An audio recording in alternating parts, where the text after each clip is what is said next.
بسم الله الرحمن الرحيم الحمد لله رب العالمين بارئ الخلائق أجمعين باعث الأنبياء والمرسلين الصلاة والسلام على رسوله الكريم وعلى آله الطيبين الطاهرين أما بعد قال رسول الله صلى الله عليه وآله وسلم أيها الناس قد أقبل إليكم شهر الله بالبركة والرحمة والمغفرة. حاضرین، ماہ مبارک رمضان کل سے شروع ہو رہا ہے اور یہ وہ مہینہ ہے کہ جو اللہ کا مہینہ ہے، بے انتہا فضیلتوں کا حامل ہے، بے انتہا رحمتیں اور برکتیں اپنے ساتھ لے کر کے یہ امت اسلامی کی جانب بڑھ رہا ہے. جیسا کہ خود حضور سرور کائنات حضرت محمد مصطفیٰ صلی اللہ علیہ وآلہ وسلم نے اپنے خطبہ شعبانیہ میں ارشاد فرمایا تھا کہ قد اقبل الیکم شہر اللہ بالبرکۃ والرحمہ والمغفرہ، کہ اللہ کا مہینہ تمہاری طرف برکت اور رحمت اور مغفرت کے ساتھ بڑھ رہا ہے. اس نقطے کے اوپر توجہ کریں کہ خود ماہ مبارک رمضان یعنی اللہ کا مہینہ رحمت و مغفرت اور برکت یہ ساری چیزیں لے کر کے ہماری طرف آ رہا ہے. مسئلہ یہ ہے کہ آیا ہم بھی ماہ مبارک رمضان کی طرف جا رہے ہیں یا نہیں. ایک صورت یہ ہے کہ تحمیلی طور پر زبردستی کوئی چیز ہمارے سر مڑ دی جائے، یعنی ہم چاہیں یا نہ چاہیں. پوری دنیا میں ایسا نہیں کہ جتنے انسان ہیں وہ سب چاہ رہے ہیں کہ رمضان آ جائے، مگر رمضان تو بہرحال آ رہا ہے. اگر زمین کے اندر گردش ہے اور دن اور رات تبدیل ہو رہے ہیں تو یہ رمضان آ رہا ہے اور ہر سال آتا رہے گا. پیغمبر یہ فرما رہے ہیں قد اقبل الیکم شہر اللہ، اللہ کا مہینہ تمہاری طرف آ رہا ہے. اب مسئلہ یہ ہے کہ اللہ کا مہینہ اگر ہماری طرف آ رہا ہے تو کیا وہ زبردستی کسی انسان کو ان تمام رحمتوں برکتوں اور مغفرت میں شامل کر لے گا کہ جو اپنے ساتھ لے کر کے آ رہا ہے؟ اس لیے کہ آپ جانتے ہیں کہ زمین کے اوپر پوری کائنات میں ماہ مبارک رمضان آ رہا ہے. پوری دنیا کے لیے رمضان آ رہا ہے، مگر اسی دنیا میں بسنے والے نہ جانے کتنے افراد ہیں کہ جو اصلاً کلمہ نہیں پڑھتے، دین سے واقف نہیں ہیں، دین آشنا نہیں ہے، دین کو ماننے والے نہیں، خدا کو ماننے والے نہیں. مثلاً چلے اس تعداد کو اگر الگ کر دیا جائے، خود عالم اسلام میں ایسے بہت سارے افراد آپ کو ملیں گے جن کو نماز سے مطلب، نہ روزے سے مطلب، نہ حج سے مطلب، اصلاً دین سے ہی مطلب نہیں ہے. یہ ان کی خود مجبوری تھی کہ انہیں اللہ نے کسی مسلمان خاندان یا کسی مسلمان ماں باپ کے آغوش میں دے دیا، کسی اسلامی گھر میں آ گئے، مومنین کے گھر میں آ گئے. ایسے افراد بہت سارے ہیں. تو کیا صرف چونکہ ماہ مبارک رمضان خود اپنے ساتھ یہ ساری چیزیں لے کر کے آ رہا ہے کہ جس میں رحمت خدا ہے، جس میں برکتیں ہیں، جس میں مغفرت ہے، جس میں ایک خود سانس کا آنا جانا، انسان کا ہر سانس جو ہے یہ تسبیح ہے، جس میں ایک آیت قرآن مجید کی تلاوت پورے قرآن مجید کے ختم کرنے کے برابر ثواب رکھتا ہے، جس میں ایک درہم یا ایک کھجور صدقہ دینا ہے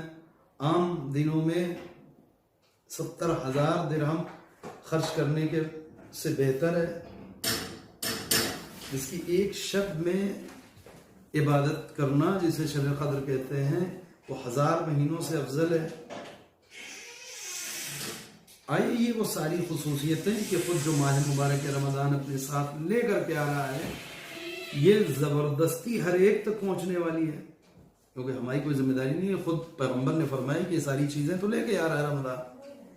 اب بالکل ایسے ہی کہ جیسے کوئی ہمارے گھر آ رہا ہو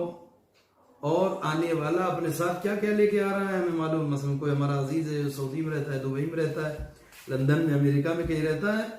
اور آنے سے پہلے بتا دیا گیا ہو کہ فلاں صاحب جو تشریف لا رہے ہیں وہ اپنے ساتھ یہ لا رہے ہیں, یہ لا رہے ہیں, یہ لا رہے ہیں, یہ لا رہے ہیں. تو یہ سارا کام تو ان کا ہے کہ وہ خود لا ہی رہے ہیں. ہماری کیا ذمہ داری اس میں؟ ہمیں گھر پہ بیٹھنا ہے. آیا گھر پہ بیٹھنے سے